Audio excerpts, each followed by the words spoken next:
નમસ્કાર મિત્રો, આજના વિડીયોમાં આપણે વાત કરીશું જો તમને અમદાવાદથી અયોધ્યા જવાની ટ્રેન ડાયરેક્ટ ન મળે તો તમે આ ટ્રેનમાં સફર કરીને આરામથી અયોધ્યા આવી શકો છો, કેમ કે અમદાવાદથી અયોધ્યા માટે આ એક સ્પેશિયલ ટ્રેન ચલાવવામાં આવે છે અને આજના વિડીયોમાં હું તમને આ ટ્રેનની એ સંપૂર્ણ માહિતી આપી દઈશ કે આ ટ્રેન એ અમદાવાદથી કેટલા વાગે ઉપડે છે, ગુજરાતમાં કયા કયા શહેરોમાંથી પસાર થઈને આ ટ્રેન અયોધ્યા જાય છે અને આ ટ્રેન એ અમદાવાદથી ઉપડીને આપણને કેટલા કલાકોમાં અયોધ્યા પહોંચાડતી હોય છે અને વિડીયોના આપણે એન્ડમાં એ પણ જાણીશું કે આ ટ્રેનમાં આપણને અમદાવાદથી અયોધ્યા જવાનું ભાડું એ કેટલું લાગતું હોય છે.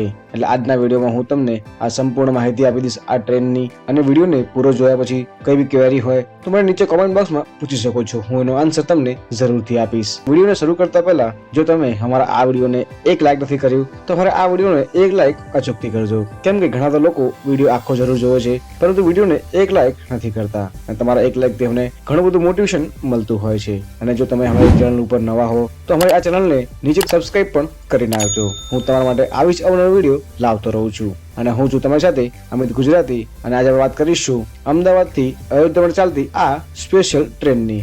જો તમારે પણ અમદાવાદથી આ સ્પેશિયલ ટ્રેનમાં સફર કરીને અયોધ્યા આવવું હોય તો તમે આરામથી આ ટ્રેનમાં સફર કરીને અયોધ્યા આવી શકો છો, કેમ કે ઘણી બધી વાર અમદાવાદથી અયોધ્યાની ટ્રેન એ આપણને ફૂલ જ જોવા મળતી હોય છે. તો એના માટે હવે તમે આ ટ્રેનમાં પણ સફર કરીને આરામથી અયોધ્યા આવી શકો છો અને બીજી બધી ટ્રેનો કરતા આ ટ્રેનમાં એક એવો કોચ પણ આપવામાં આવ્યો છે જેમાં તમે ઓછા ખર્ચમાં કે ઓછા ભાડામાં આરામથી અયોધ્યા આવી શકશો. અને વાત કરું આ ટ્રેનની તો આ ટ્રેનનું નામ એ અમદાવાદ દરભંગા સ્પેશિયલ એક્સપ્રેસ રહેતું હોય છે અને આ ટ્રેન એ અમદાવાદથી રાત્રે 8:25 ચાલતી હોય છે, જે ટોટલ 1 દિવસ અને 6 મિનિટ પછી આપણને અયોધ્યાના નજીક એવા અયોધ્યા કાંઠ રેલવે સ્ટેશન પહોંચાડતી હોય છે.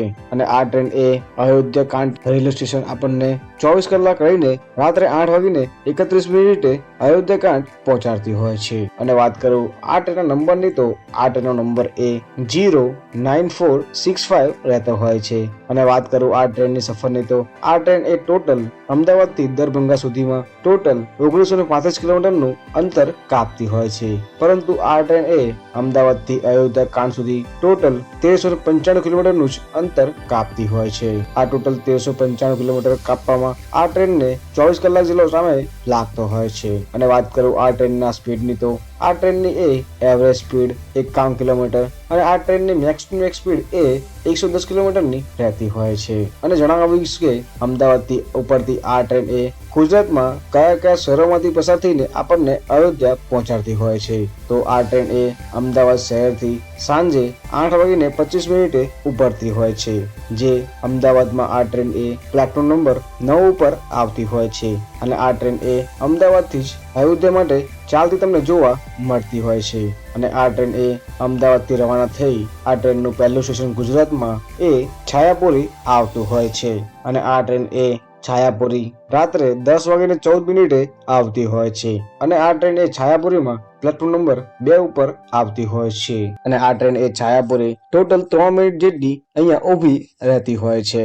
જો તમારે છાયાપુરીથી સફર કરીને અયોધ્યા જવું હોય તો તમે આ ટ્રેનમાં સફર કરીને આરામથી અયોધ્યા આવી શકો છો.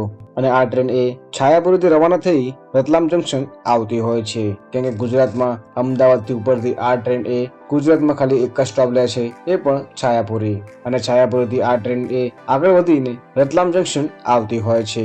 અને આ ટ્રેન એ રતલામ જંકશન રાત્રે 1:20 પહોંચતી હોય છે.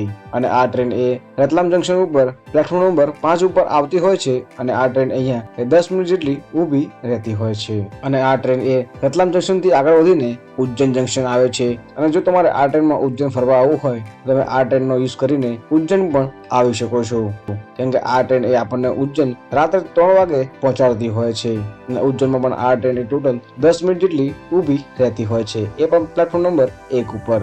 અને ત્યાંથી આ ટ્રેન આગળ વધીને Guna junction, Bina junction, Veer Lakshmibai Jhansi junction, Kanpur central, Lucknow junction, અને ત્યાંથી આ ટ્રેન આગળ વધીને અયોધ્યા કાંડ આવતી હોય છે અને અયોધ્યાથી તમે બાય ટ્રેન કે બાય બસ ટ્રેન આરામથી અયોધ્યા આવી શકો છો, કેમ કે અયોધ્યા ધામ રેલવે સ્ટેશન કે અયોધ્યા મંદિર આ અયોધ્યા કાંડ રેલવે સ્ટેશન થી માત્ર 8 કે 9 કિલોમીટરના અંતર ઉપર જ આવેલું છે.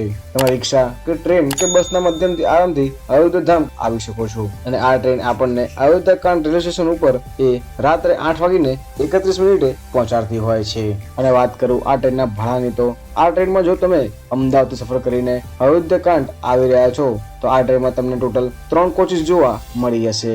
અને વાત કરું આ 3 કોચિસની, તો આમાંથી પહેલું કોચ હોય છે એ છે સેકન્ડ ક્લાસ સિટિંગ સીટ અને બીજું કોચ હોય છે એ છે sleeper class non AC sitting seat અને ત્રીજું હોય છે એ છે 3 ટાયર એસી. આ 3 કોચમાંથી તમને જે પણ કોચ અનુકૂળ લાગે એમાં તમે સફર કરીને આરામથી અયોધ્યા કાંડ આવી શકો છો. અને જો તમે અમદાવાદથી સફર કરીને આ ટ્રેનમાં અયોધ્યા કાંડ આવી રહ્યા છો તો આ ટ્રેનમાં વાત કરું ભાડાની, તો આ ટ્રેનમાં તમને એક વ્યક્તિનું અમદાવાદથી અયોધ્યા જવાનું ભાડું સેકન્ડ ક્લાસ સિટિંગ સીટમાં ભાડું 375 રૂપિયા લાગતું હોય છે. ત્યાં જ સ્લીપર ક્લાસમાં એ વ્યક્તિનું ભાડું 760 રૂપિયા લાગતું હોય છે અને 3 ટાયર એસીમાં એ વ્યક્તિનું ભાડું 1950 રૂપિયા લાગતું હોય છે. અને જો તમે છાયાપુરીથી અયોધ્યા જવાનું પ્લાન બનાવી રહ્યા છો તો આ ટ્રેનમાં છાયાપુરીથી તમને અયોધ્યા જવાનું ભાડું સેકન્ડ સીટિંગમાં 355 રૂપિયા, સ્લીપર ક્લાસમાં 725 રૂપિયા અને 3 ટાયર એસીમાં અહીંયા એક વ્યક્તિનું ભાડું 1880 રૂપિયા રહેતું હોય છે.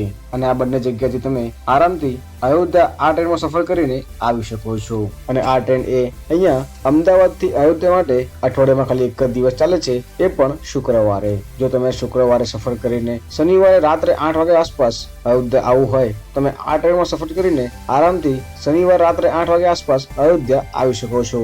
અને જો તમે પણ શ્રી રામ ભગવાનના સાચા ભક્ત હો તો અમારી નીચે કોમેન્ટમાં એકવાર જય શ્રી રામ લખવાનું ના ભૂલતા. અને જો તમારે આ ટ્રેન વિશે જાણવું હોય તો પણ મને નીચે કોમેન્ટ બોક્સમાં પૂછી શકો છો, હું એનો આન્સર તમને અચૂકથી આપીશ. અને અમારો આ વિડીયો તમને કેવો લાગ્યો છે એ પણ નીચે કોમેન્ટ બોક્સમાં કહેવાનું ના ભૂલતા. અને આ વિડીયોને તમારા એ મિત્ર જોડે શેર કરવાનું ના ભૂલતા જેની જોડે તમે આ અયોધ્યા જવાનું પ્લાન બનાવી રહ્યા છો. મળીએ આવા જ નવા વિડીયોમાં. જય શ્રી રામ.